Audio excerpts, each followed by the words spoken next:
Jadi kalau ada masyarakat yang telepon, segera diangkat, ya, ditanyakan gitu. Ya. Tapi nanti tetap dipantau juga, ya.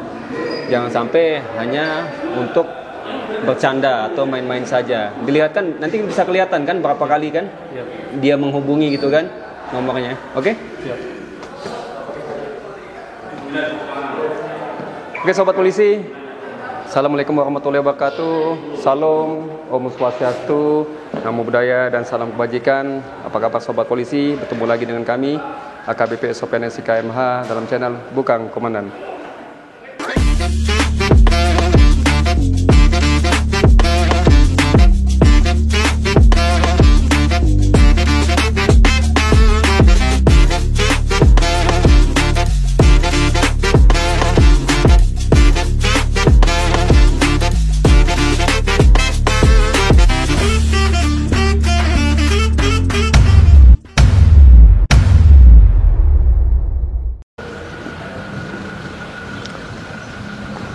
Oke sobat polisi, hari ini hari Jumat, waktu sudah menunjukkan pukul 09.00 WITA. Seperti biasa, setiap hari Jumat kita akan melaksanakan kegiatan Jumat Curhat yang merupakan salah satu program presisi Bapak Kapolri. Hari ini kita akan melaksanakan kegiatan Jumat Curhat di Desa Maumbi, Kecamatan Eris. Waktu perjalanan sekitar 35 menit. Oke sobat polisi, mari kita lihat bagaimana pelaksanaan kegiatan Jumat Curhat hari ini. Mari Jo.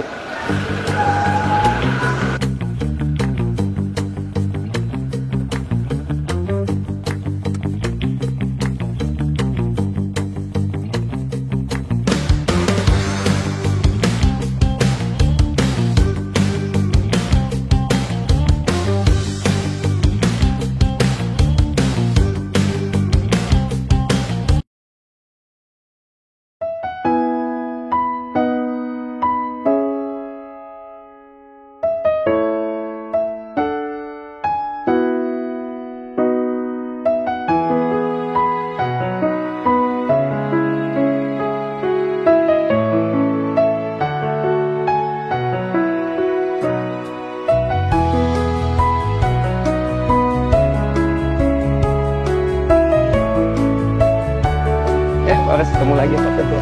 Pak Ketua, apa kabar? Semua orang siap. Oke. Sedikit. Mari Ibu. Yuk, mari. Mari. Yuk. Dan diucap untuk mengambil tempat duduk di depan.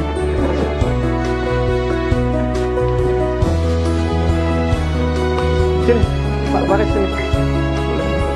Bung Tua. Pak Kami mengucapkan selamat datang kepada Kapolres Minahasa AKBP Sopian SIK MH dan Kasat Leobin Carlos. Tapi kita akan awali semuanya dengan doa dan kami minta kesediaan untuk Ibu Pendeta Desi Lindungan Berleluhur MTH untuk membuka kegiatan pada saat ini. Disilakan.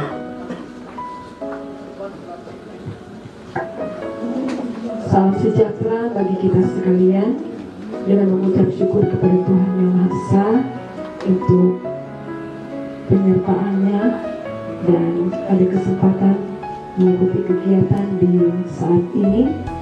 Kita akan awali dengan berdoa. Kita akan berdoa menurut agama dan kepercayaan kita masing-masing.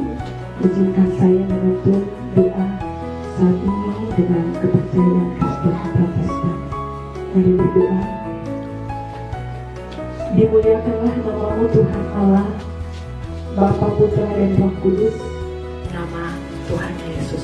Amin. Dikembalikan terima kasih untuk Ibu Pendeta Desi. Dan selanjutnya kita akan masuk pada sambutan. Dan untuk sambutan saat ini akan disampaikan oleh Kapolres Minahasa. Kami sebut dengan hormat Bapak AKBP Sopian SIK MH. Disilakan.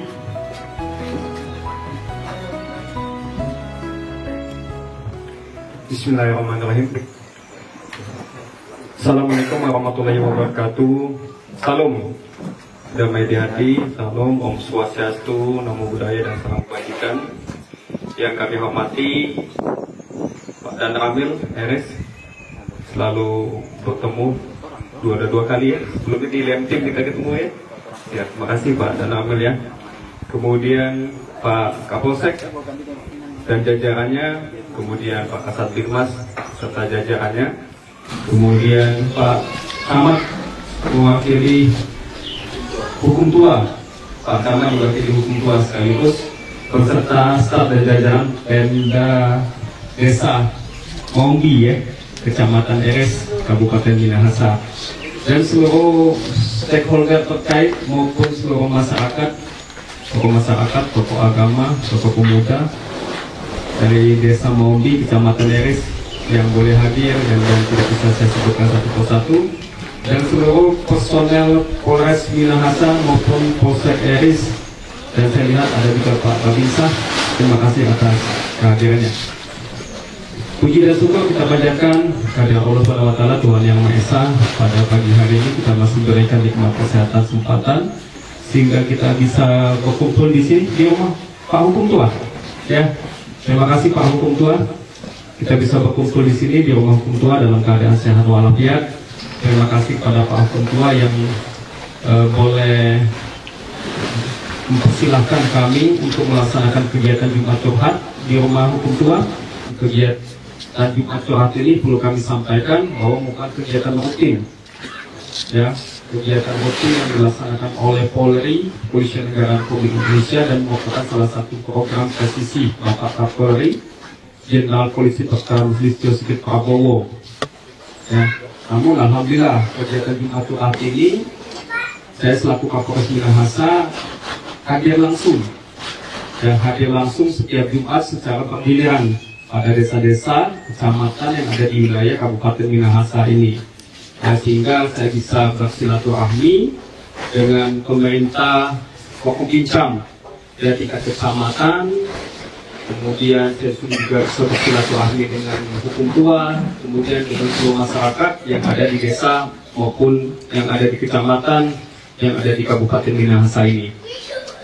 Dalam kesempatan ini, Bapak Ibu sekalian, kegiatan Jumat Curhat ini perlu kami sampaikan bahwa maksud dan tujuannya yang pertama untuk membangun kemitraan dan sinergi antara Kepolisian Negara Republik Indonesia dengan pemerintah daerah, khususnya di tingkat kecamatan maupun di tingkat desa atau kelurahan, kemudian dengan seluruh stakeholder terkait dan tokoh masyarakat, tokoh agama, tokoh pemuda, dan masyarakat itu sendiri, ya, sehingga kita bisa bersinergi dan bersama-sama. Kemudian yang kedua, kegiatan Jumat Curhat ini merupakan salah satu sarana daripada pihak kepolisian untuk dapat memberikan himbauan kamtibmas, ya, kepada masyarakat, khususnya biar masyarakat dapat hidup dengan aman, nyaman, damai, dan kondusif. Polri ini mengakibatkan Polri ini akan berhubungan langsung dengan masyarakat, ya, karena setiap aspek kehidupan masyarakat itu akan bersentuhan langsung dengan Polri. Bapak Ibu ada persoalan permasalahan, Bapak Ibu akan menyampaikan kepada Polri. Ya, contohnya ini, kadang-kadang ada persoalan-persoalan yang bukan jadi tupoksi Polri, namun itu Polri harus hadir. Kemudian masyarakat pun berharap bahwa polisi yang hadir pun harus sosok yang sempurna, meskipun sosok sempurna itu bukan kewenangan daripada manusia, ya. Ya, ibu-ibu pendeta lebih paham mungkin sempurna itu miliknya yang maha kuasa, bukan miliknya manusia. Jadi tidak ada kesempurnaan yang dimiliki oleh manusia. Jadi polisi ini bukannya manusia super, bukannya manusia yang tidak memiliki persoalan ini, ada. Kami seperti halnya Bapak Ibu juga. Ya, itulah seringkali mungkin Bapak Ibu dan kadang-kadang polisi melayani kok polisi itu cenderung kok ngomongnya kasar. Mungkin pada saat itu dia lagi ada masalah keluarga sehingga berdampak pada saat pelaksanaan dinas. Ya, itu dari Bapak Ibu. Jadi seringkali saya sampaikan pada masyarakat, kalau menemui polisi seperti itu, dimaklumi saja. Kita yang waras mengalah gitu kan. Nah, anggap saja dia lagi ada masalah hidup gitu kan. Ya anggap saja kita maafkan saja lah. Mungkin bapak itu lagi ada masalah hidup. Nah itu bapak ibu sekalian. Polisi banyak kekurangan, pemerintah daerah masih banyak kekurangan, teman-teman TNI juga masih banyak kekurangan. Ya, sama teman-teman TNI juga, Pak dan Amir ini anggota 12 ya Pak, 13. Dia megang bukan satu RS saja, sama LBH. Kalimantan Timur, 2 kecamatan dia, lebih luas lagi. Pak dan Amir ini, ya, gitu. Ini lebih luas lagi dia. Nah, itulah tadi kita tidak bisa bekerja sendiri, kita harus bersinergi. Kita harus bermitra bersama-sama. Jangan kita ada ego sektoral. Oh itu tugasnya polisi, oh itu tugasnya TNI, oh itu tugasnya hukum tua, oh itu tugasnya apa tadi kayak kalau ada terjadi bencana alam tadi saya bilang, oh itu tugasnya ini apa kalau kebakaran tugasnya pemadam kebakaran. Oh kalau terjadi bencana alam, oh itu tugasnya apa namanya BPBD, ya itu tugasnya masyarakat. Nanti polisi bilang begini itu bukan tugas kami, tidak boleh. Jadi semuanya harus bersinergi bersama-sama. Kemudian Bapak Ibu sekalian, dalam kesempatan ini ya ada beberapa hal mungkin di dalam benak Bapak Ibu ada yang tanya-tanya. Kira-kira Pak Kapolres, kami ini sebagai masyarakat apa yang harus kami lakukan Pak supaya kami ini bisa berkontribusi agar bisa menjaga situasi kamtipmas di wilayah kami ini agar tetap aman, sejuk, damai dan kondusif. Ya, Bapak Ibu ada banyak cara, namun ini diantaranya saya sampaikan. Yang pertama, Bapak Ibu saya mengajak Bapak Ibu agar menjaga keluarganya masing-masing. Ya. Jaga keluarga kita, jangan sampai keluarga kita menjadi korban ataupun menjadi pelaku kejahatan. Bapak Ibu selaku orang tua harus mengawasi anak-anak, khususnya anak-anak kita. Ya, yang khususnya baik itu yang masih anak-anak maupun yang remaja harus betul-betul diawasi. Jangan sampai menjadi korban ataupun menjadi pelaku kejahatan. Kayak contohnya di Bapak Ibu, seperti yang saya sampaikan tadi, wilayah Kamtipmas di Kabupaten Minahasa ini pada dasarnya pada umumnya relatif aman, sejuk, damai dan kondusif. Ya. Ada permasalahan seperti hanya penganiayaan, perkelahian antar kelompok, kemudian ada penganiayaan mengakibatkan meninggal dunia, pencemaran nama baik, kata lantas, kata tugas itu diakibatkan beberapa hal saja. Namun yang paling utama saya minta tolong Bapak Ibu perhatian pada keluarga tadi. Contohnya Bapak Ibu punya anak remaja. Bapak Ibu harus perhatikan setiap aktivitas dia. Misalnya contohnya kalau malam minggu atau Jumat malam, ya, kalau dia masih anak-anak, masih di bawah umur, ya, atau mungkin dia masih di bawah pengawasan Bapak Ibu, dicek, ditanya, nak mau kemana kau? Ini udah jam 9 malam, di rumah saja, jangan banyak keluyuran, ya. Nanti kau keluyuran juga mau kemana? Tanyakan, dicek, dia mainnya kemana? Jangan sampai nanti dia kumpul-kumpul dengan temannya, lalu mohon maaf minum minuman keras, minum minuman beralkohol yang tidak sesuai dengan tempatnya gitu kan, dan itu berlebihan. Akhirnya apa? Nanti pas duduk-duduk dia kumpul-kumpul dengan teman-temannya, sering terjadi salah paham, persenggolan, akhirnya berkelahi. Ya. Akhirnya berkelahi, anak kita bisa menjadi korban, bisa menjadi pelaku. Ya. Atau dia lagi duduk kumpul-kumpul, tiba-tiba ada temannya lagi bermasalah dengan kampus sebelah. Akhirnya apa? Ayo bantu saya. Akhirnya terjadi perang antar kelompok. Ya. Itu masih ringan-ringan Bapak Ibu. Ya. Apalagi kalau misalnya dia sudah membawa senjata tajam tadi, tiba-tiba menganiaya orang jadi korban, dia jadi pelaku kejahatan. Atau dia dianiaya orang, dia jadi korban, orang jadi pelaku kejahatan. Ya. Jadi awasi anak kita Bapak Ibu, khususnya yang sudah remaja. Nah maka daripada itu, sejak ini Bapak Ibu masih punya anak-anak yang masih umur di bawah 12 tahun, awasi, beri pendidikan yang baik, ya, pendidikan agama yang baik, pendidikan etika yang baik, akhlak yang baik. Bapak Ibu selaku orang tua pun dari contoh yang baik pada dia. Jangan sampai apa? Anak-anak itu akan meniru apa yang diajarkan oleh orang tuanya. Ya, kalau Bapak Ibu baik dalam memberikan edukasi, insya Allah anak-anak itu Bapak Ibu juga baik. Tapi kalau kita tidak mengajarkan hal-hal yang baik, ya, tidak memberikan waktu yang baik pada mereka, mereka pun akhirnya tidak tahu harus kemana. Tiba-tiba dia bergaul sama temannya. Kalau temannya baik, alhamdulillah dia pun akan menjadi baik. Tetapi kalau temannya tidak baik, dia kemungkinan akan terpengaruh dengan teman-temannya yang tidak baik. Kalau dia sudah dewasa, Bapak Ibu, usianya sudah misalnya di atas 17, apabila selama ini Bapak Ibu tidak memberikan perhatian pada anak-anak, saya yakin anak-anak Bapak Ibu tidak akan mendengarkan apa yang Bapak Ibu harapkan. Dia akan lebih mendengar teman-temannya, karena dianggapnya teman-temannya yang lebih perhatian daripada orang tuanya sendiri. Udah susah Bapak Ibu, kalau dia sudah masa puber, sudah dewasa itu, ya apa yang kita sampaikan A, dia pasti tidak akan didengarkannya. Dia akan lebih memilih B, atau lebih mendengar teman-temannya yang dianggapnya lebih perhatian daripada kita semua. Ya, jadi yang pertama Bapak Ibu jaga keluarga kita, ya khususnya anak-anak kita jangan sampai menjadi korban menjadi pelaku kejahatan. Yang kedua, Bapak Ibu hindari penyalahgunaan minuman beralkohol, ya hindari penyalahgunaan minuman keras, ya Bapak Ibu. Kita memahami, menghargai, menghormati, ya bahwa di sini ada kearifan lokal. Tapi kearifan lokal itu jangan sampai menjalani aturan yang berlaku, jangan sampai disalahgunakan. Ya. Jadi kedua, kami menghormati, menghargai kearifan lokal, tetapi kearifan lokal itu jangan sampai merugikan Bapak, Ibu, dan keluarga itu sendiri. Ya. Jangan sampai Bapak Ibu. Kemudian yang ketiga, kebiasaan membawa senjata tajam. Ya. Harus diawasi. Sekarang anak-anak Bapak Ibu perhatikan, banyak anak-anak bawa senjata tajam yang sejenis pisau panjang, tapi dia kayak bentuk keris, tetapi dia kayak tusuk sate. Jadi ingatin kalau ada keluarga kita, ya. Kalau kayak tusuk sate itu Bapak Ibu, itu digunakan untuk ngebas rumput tidak bisa, motong ikan juga tidak bisa, motong buah juga tidak bisa. Itu cuma untuk menusuk badan saja, untuk berkelahi, ya.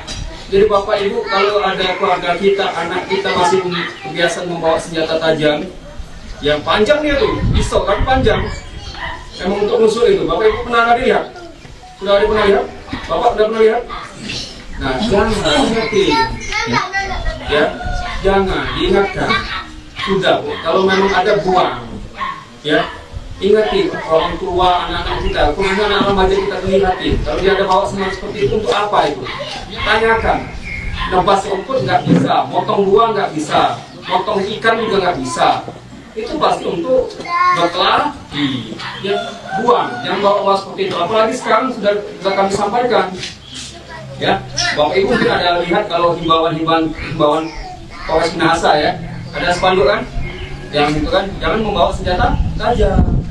Kalau Bapak Ibu bawa tiba-tiba di jalan bawa senjata tajam, oleh pihak polisi akan kita proses sesuai dengan aturan yang berlaku. Yang keempat, jangan menyelesaikan suatu masalah dengan emosi dan berkelahi. Ya, yang seperti tadi, kalau kita emosi berkelahi, yang menang jadi A, yang kalah jadi A. Tidak ada yang menang Bapak Ibu. Negara sekarang negara hukum, ya. Yang menang masuk penjara, diproses hukum, yang salah masuk rumah sakit atau meninggal dunia. Itu saja, ya Bapak. Kalau kita menyelesaikan suatu masalah dengan kekerasan, contohnya Bapak kalau anak Bapak tiba-tiba dipukul, Bapak lapor nggak? Lapor kan? Bapak nuntut nggak? Apalagi kalau dia luka berat, ya? Apalagi kalau dia meninggal dunia? Atau Bapak ikhlas? Enggak lah, tetap akan menuntut secara hukum kan? Iya. Nah jadi Bapak Ibu harus kita jaga keluarga kita, ya. Jangan sampai diingatkan. Kalau sudah diproses masuk penjara nanti bawa penyesalan, jangan. Sebelum terjadi ini. Kemudian kita pun tidak akan pernah menjamin kalau kita tidak mengingatkan keluarga kita, kapan mungkin yang bisa menjadi suatu saat nanti, entah itu keluarga kita yang bisa menjadi korban ataupun menjadi pelaku kejahatan. Cegahlah dari sekarang, Bapak Ibu. Jangan kalau sudah terjadi, wah sudah ditangkap polisi bawa senjata tajam, wah sudah ditangkap polisi karena melakukan penganiayaan dengan senjata tajam. Nah sudah bingung, gitu. Ya, datang ke Polres, Pak bisa dibantu nggak? Nggak bisa, sudah kita sesuai dengan aturan yang berlaku saja. Ya. Apalagi tiba-tiba sudah menimbulkan korban jiwa, nggak bisa, mohon maaf Bapak Ibu. Ya. Jadi penyesalan itu jangan sampai di belakang, sekarang lah. Ya. Kalau saya sekarang lah kita ingatkan keluarga kita, ya.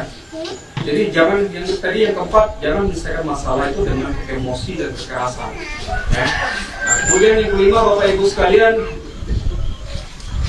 penggunaan teknologi. Bapak Ibu kita sama Bapak Ibu sekalian punya HP semua, kita sudah punya HP. Harus betul dimanage dan dijaga, ya.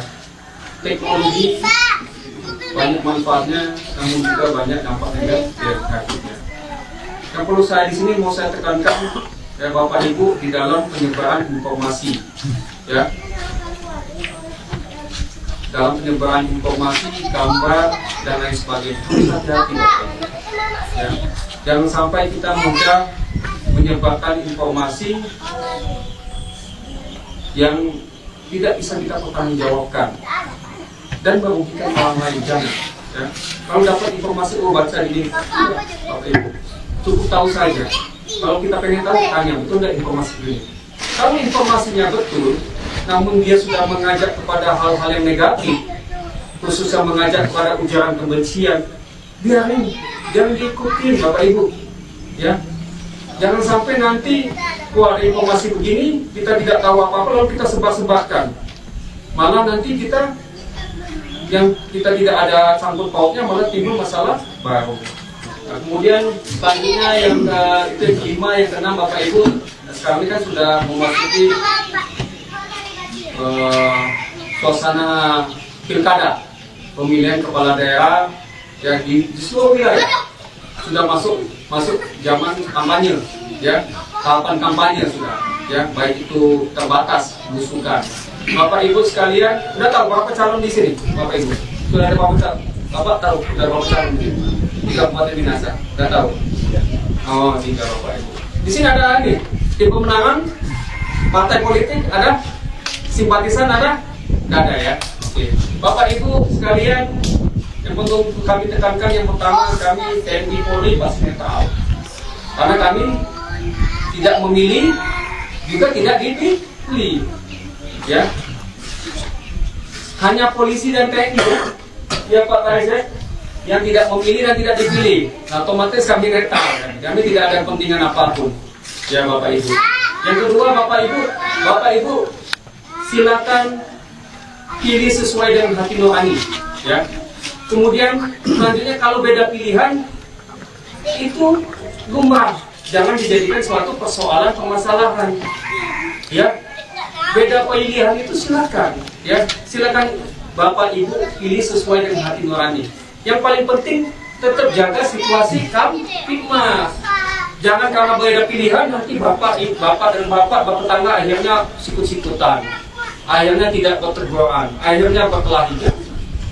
Ya, silakan, ya, beda pilihan silakan, itu namanya demokrasi, ya. Silakan Bapak Ibu menentukan pilihan sesuai dengan hati nurani Bapak Ibu sekalian, ya, karena pilihan Bapak Ibu menentukan masa depan daripada negara ini, daripada provinsi ini, daripada Kabupaten Minahasa ini untuk 5 tahun ke depan. Saya rasa cuma itu yang bisa kami sampaikan. Mohon maaf apabila ada hal-hal yang salah di dalam penyampaian. Terima kasih. Wabillahi taufiq wal hidayah. Wassalamualaikum warahmatullahi wabarakatuh. Salam damai hati, salam Om Santi Santi Om. Selamat siang.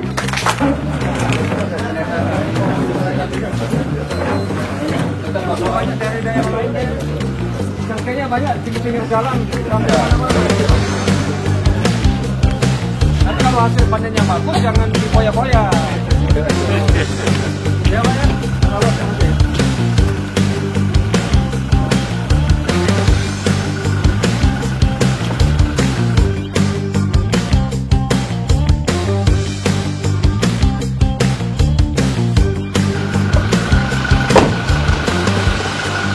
Halo Sobat Polisi, kita sudah berada di kantor.